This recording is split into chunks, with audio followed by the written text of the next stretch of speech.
Alors cette question, madame, on me l'a posée dans tous les débats, donc je vois d'être trop banal. Non, donc je vois bien que je me demande si même c'est, je peux comprendre, peut-être que c'est une frustration, même quand on est parent de garçons, ou peut-être qu'on a envie d'avoir des clés aussi de ce côté-là.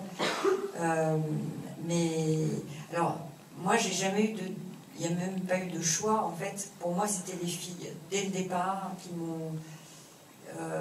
m'ont vraiment posé problème dans toutes les histoires que je lisais, des reportages ou des articles sur ces jeunes filles qui étaient parties à l'âge de 14, 15, 16 ans. Alors, je suis maman d'une fille et d'un garçon, donc je ne peux pas dire que c'est parce que j'avais qu'une fille que ça m'intéressait plus.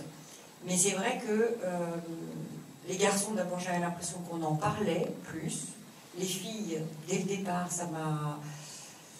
Je ne comprenais absolument pas, en fait. Il y avait quelque chose de totalement mystérieux pour moi chez les filles, de cette espèce de saut dans quelque chose qui me paraissait tellement irrationnel.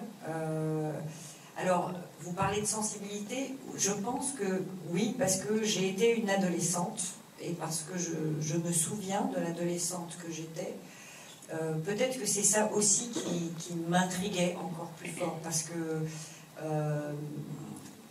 je me souvenais, moi, de mes révoltes quand j'étais adolescente, de mes rêves, de mes frustrations, de cette période généralement pas très heureuse pour moi, et que donc peut-être ça m'attirait plus, les filles, parce que j'avais l'impression... même si je ne comprenais pas, que je pourrais peut-être plus facilement comprendre si j'étais, si je pouvais les rencontrer, si je pouvais écouter ce parcours. Personnellement, j'ai dans ma famille ou dans mes amis, non. Mais pendant la préparation du film, j'ai rencontré... J'ai été assister à un groupe de parole, j'ai rencontré des jeunes filles, j'ai travaillé particulièrement avec l'une d'entre elles qui est en processus de désembrigadement et qui, pendant toute la préparation du film et pendant le tournage du film, était présente, et on a énormément échangé toutes les deux. On est d'ailleurs toujours proches, très proches, on échange encore. Et c'est en grande partie grâce à elle que j'ai pu...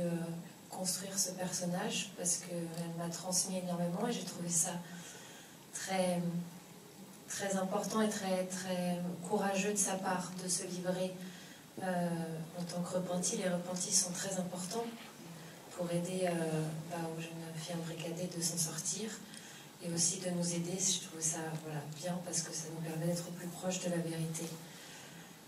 Après, personnellement, non, j'ai pas de personnes autour de moi qui ont été... Quoique, je dis ça, mais... c'est des amis de mes parents. Leur fils donc une famille catholique à Paris, 13e. Une bonne famille, des parents professeurs. Et leur enfant est parti en Syrie. Donc c'est pas quelqu'un que je connaissais, mais en tout cas, voilà, c'est... Et moi non plus, j'ai jamais eu connaissance, j'ai jamais eu de connaissances qui avaient eu affaire à l'embrigadement. Après, ce que j'ai découvert en préparant le rôle et en rencontrant aussi cette même jeune femme en processus de désembrigadement, c'est que l'embrigadement, ça peut vraiment arriver à n'importe qui, comme vous l'avez dit tout à l'heure. Et ça, j'y croyais pas du tout, moi, au départ. Je pensais vraiment que ça aurait jamais pu m'arriver à moi. Et s'il y a une chose que je retiens de toutes les informations dont j'ai pris connaissance en préparant le tournage, c'est vrai que c'est vraiment ça, le fait que ça n'arrive pas qu'aux ados paumés, qui sont en échec scolaire et qui ont des problèmes dans leur famille. Ça arrive à des adolescents qui sont comme moi, en fait. Et ça, c'est quelque chose qui m'a vraiment surprise. Et j'en suis même venue à me demander si moi ça aurait pas pu m'arriver, parce que moi aussi j'ai eu des périodes dans ma vie où voilà, j'étais en quête de sens, et j'avais envie de faire quelque chose, j'avais envie de m'engager, et on est très influençable aussi quand on est adolescent, et on réagit de manière... Enfin, on a toutes nos réactions qui sont exacerbées. Et donc c'est vrai que... En fait, pour moi, l'enjeu, en interprétant le personnage de Mélanie, c'était d'essayer de comprendre comment justement ça pouvait arriver à des profils aussi divers et à des adolescents qui sont si proches de moi. Et... Face à la société de surconsommation, face à voilà, ce besoin de mettre du sens, de la spiritualité, et encore plus quand on est adolescent, et il s'immisce dans cette brèche, et il s'adapte à chaque profil, à chaque individu, et petit à petit, avec leurs vidéos aussi puissantes, qui résonnent tellement, ils vont mettre des réponses fausses, et c'est là que c'est très dangereux. Internet, c'est extrêmement dangereux, parce que s'il n'y avait pas Internet, je pense qu'il n'y aurait pas... Enfin, ça ne serait pas aussi dramatique. Justement, parce que on a l'impression... On a commencé le tournage 3 jours après les attentats du Bataclan. Donc ça a été extrêmement choquant pour tous, ce moment-là. Mais en fait, on était encore plus dans cette rage de combattre. Et combattre,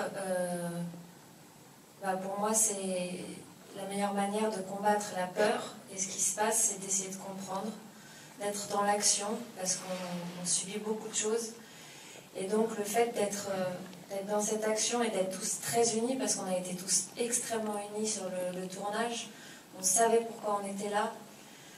Et c'est ce que ça montre aussi, le film, c'est qu'il faut montrer qu'il y a de l'espoir, et l'espoir, ça passe par une ouverture au dialogue, ça passe par le fait de recréer du lien, de montrer qu'il y a des gens qui sont là, comme des équipes, comme celle de Dounia Bozar, qu'il faut écouter, épauler les parents qui sont seuls, et l'amour. Et en fait, c'est de faire toute cette promotion avec l'équipe et avec les spectateurs, et justement d'être rassemblés autour de ce problème, de poser les choses et d'en discuter, de faire réfléchir. C'est ça qui nous tient, et on se sent encore plus enrichi. Pour nous, avec Émilie, il y avait vraiment 3 personnages. Le personnage de la mère que je voulais absolument dans cette temporalité différente et dans cette solitude. Donc je ne voulais pas du tout qu'elle soit... C'était pas un artifice de scénario, en fait. C'était vraiment que le spectateur rentre dans sa solitude avec elle, et dans un mystère aussi, parce qu'au début on ne sait pas, on la voit dans un cimetière, alors on comprend ou on ne comprend pas, et c'est pas grave. A posteriori, qu'en fait elle était sur la tombe de sa mère, mais au début on se dit elle a perdu quelqu'un, est-ce que c'est un enfant, est-ce que c'est un mari, on ne sait pas. Mais on est dans une solitude absolue. Donc ça, c'était très important. Et ensuite, ce parcours croisé entre Sonia et Mélanie, qui forme parfois comme un double. Et ça aussi, c'était ce que je voulais, même si elles sont aussi dans 2 temporalités différentes. Parce que cet effet de double, cet effet de miroir est quelque chose que j'ai tellement entendu. Donc j'ai joué beaucoup là-dessus aussi. Sur cet effet de miroir, avec des choses même que je saisissais sur le tournage, qui n'étaient pas écrites, mais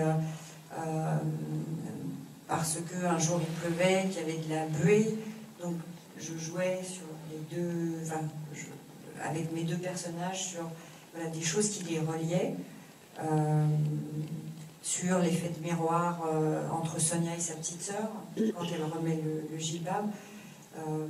Sur l'effet de miroir est très important, donc c'était de tisser tout ça, ces 3 parcours et ces 3 personnages. Et puis il y a eu un intrus au montage, parce que le groupe de parents n'était pas construit de cette manière-là du tout. Le groupe de parents, c'était 2 séquences. Mais j'avais tellement d'heures de rush, en fait, je tournais à 2 caméras, il y avait beaucoup d'improvisation pendant ces séquences-là, parce qu'on avait beaucoup travaillé avec les parents en amont, ce qui fait que je premier montage, ça nous est apparu tellement fort, l'importance pour le spectateur aussi, d'abord du décryptage de Dounia, et puis comme ça devenait un quatrième personnage, en fait, ce groupe de parents. Et comme un fil, un peu un fil rouge, que le spectateur pourrait s'identifier aussi à ce groupe de parents. Donc, et puis ces paroles très fortes de Dounia avec ce papa au début, je me suis dit voilà, c'est le début du film parce qu'on rentre dedans tout de suite. C'est sec, mais c'est sans ambiguïté.